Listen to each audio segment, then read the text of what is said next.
This is Michael Palmieri Jr., representing Michael Palmieri Publishing, with an interview of our fearless leader, Michael Palmieri. Let me start here. How has your composing evolved over the years? 25 years ago, I would write with pencil and paper while I was sitting on the living room couch and hearing the music in my head. Don't do that anymore. I used to have to knock on doors to see if I could get an ensemble to agree to play one of my pieces. And if they agreed to play one of my pieces, it would take me a number of time to write the piece. It would take me 6 months to copy out all the parts in ink. I would get one performance, no recording, and then I would never hear it again. About 25 years ago, I got my first computer.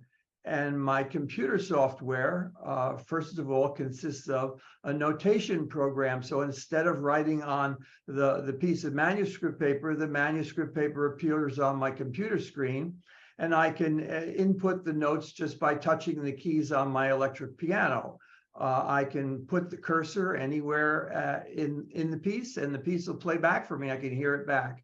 And then the second big piece of software that I use is a recording software where I make a recording of the piece and make all my edits and decide how long every note has to be and how loud every note has to be. And after that, for the past 20 years, I've been working with Dana McCurdy, who's my audio engineer. He then puts the finishing touches on it. But for the past 20 years, I have not been writing for live performers. I write just for the computer, and I distribute the music online. Michael? What categories would you say your compositions fall into? Well, I play the piano, so there's lots of piano pieces. There's an album of piano pieces. I play pipe organ, so there are just very few pipe organ pieces. Then there are all my electronic fantasies. 20 years ago, software was not the same as it is today. It didn't emulate the sound of instruments accurately. So rather than pretend that I was a symphony orchestra with a very cheesy sounding orchestra, I decided 20 years ago that I wasn't going to imitate acoustic instruments. I was just going to write for electronic synthesizers. And I have an arsenal of synthesizers that exist in real life that are emulated as software synthesizers. However, now, recently, software has improved so much that I have a violin software that's played by Joshua Bell. Every note is played by Joshua Bell in any way he can: pizzicato, staccato, legato. I have a real sounding cello. So there are about 4 or 5 pieces recently that include the violin, the cello, and also my piano, my Yamaha piano that you see over on the side here. It sounds like a real piano. I also have software for brass instruments, so trumpets and trombones and saxophones and tubas. So I have an album of just the brass music.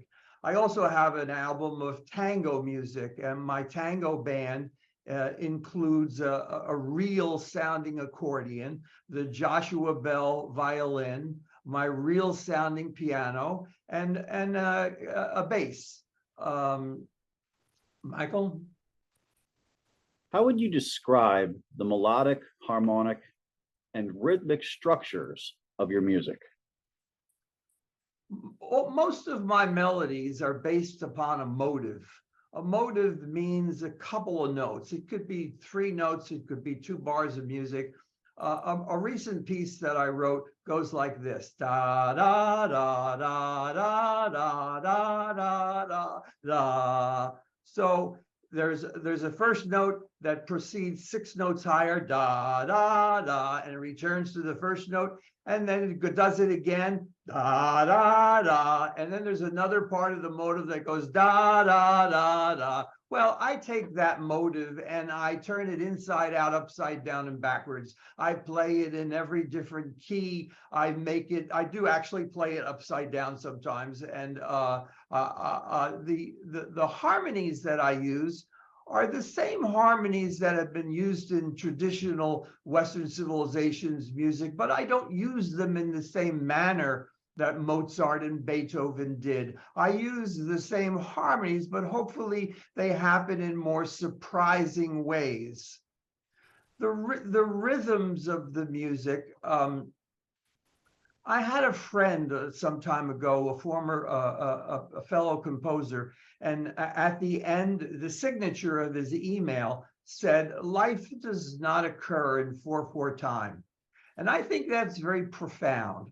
All of the music that we're exposed to in the United States of America on the radio has 4 beats in a measure, 1, 2, 3, 4. Well, if I have a phrase that only has 3 beats in a measure, then there's a measure of 3. If there's only 5, or if there's 9, or there's 7, the rhythms can get complicated. So the combination of the melodic motive, the combination of the harmonies that don't function in the same way as normally, and the combination of the more complicated rhythms answer your question, I think, about how would you describe your music. Michael? Thank you for giving this interview for your many listeners, and best wishes with your future compositions. Thank you, Michael.